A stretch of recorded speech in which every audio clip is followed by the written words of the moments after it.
My name is Colin Soyson. I am the fundraising chair currently for the Boston University chapter, and I've been with the organization now for 3.5 years. In the next couple months, I'm going to take a role on the Council of Regional Presidents with EWB-USA as well. Understanding operations and finances are critical to any organization. You need to have a clear understanding about how things are done within a group in order to actually influence the change that the group is trying to provide. If you don't have a clear understanding through policy, through guidelines, and through a strong structure, then you're bound to fail just by not understanding the process in order to reach the end goal that you're all trying to achieve.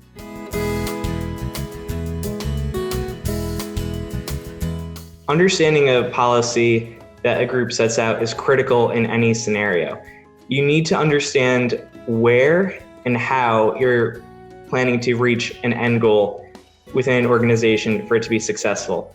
New members coming in should have a clear understanding about how the organization functions and where their role is in the larger organization. But then also these individuals need to understand who they can go to if they see something that's wrong. Now, all policies that you develop should be written out in guidelines, because what may be obvious to you may not be obvious to someone else. And ultimately that could lead to critical failures within an organization if you don't understand what might be legal, what might be tolerable, or what might just be against a larger organization or overseeing body's guidelines.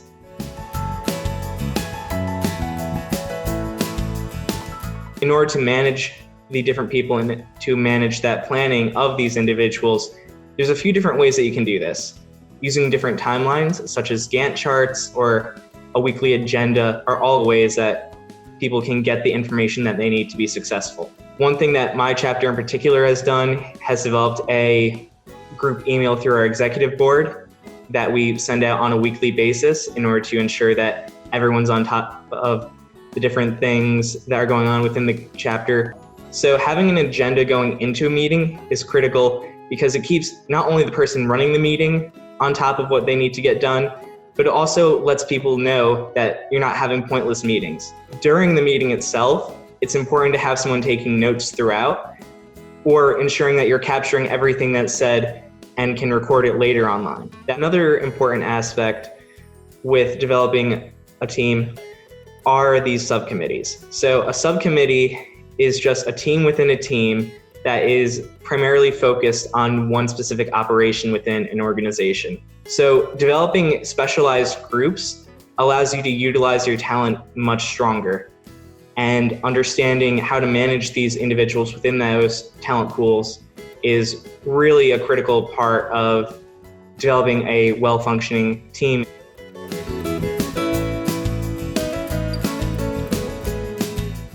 Understanding how a group functions in terms of its structure is critical in its overall success.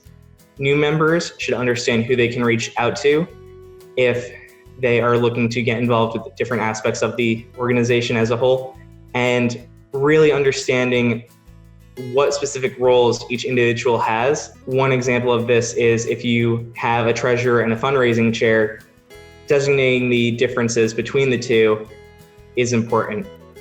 Now, when looking at the larger overall structure between a large or small group, you have to understand that some accountability has to be held within a group, and people should understand who they can go to and ultimately where they fit within that larger sequence. With my own personal chapter, we have an executive board led by a few individuals, and we also have the different subcommittees for that in our project, such as the technical team, the fundraising team, the event planning team, and one or two others.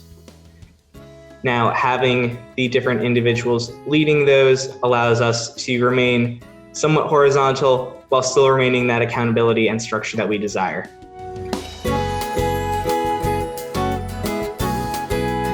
As a member of an organization, you are responsible for spending and using funding appropriately.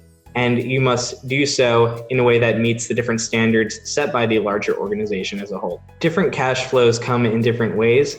Financial planning and budgeting is really important when ensuring that you are capable of reaching these different goals that you set for yourself and seeing the feasibility of it all.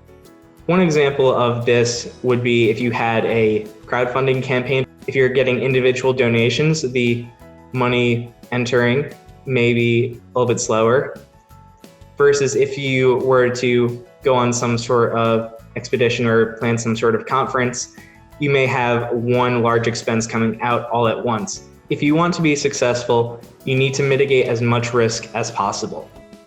One way to do this is with contingency planning and ensuring that you have enough funds left over even after you have an event going on. So if you do not plan out for contingencies and something goes wrong, you have no idea where different issues can lie, and you're in a mad scramble in order to try to raise funds, especially when those big expenses hit. Having the time to actually go back and plan out the extra money just in case something goes wrong, just in case you need to purchase something very last minute, it all makes a difference in creating a successful project and remaining on course for overall success with the organization.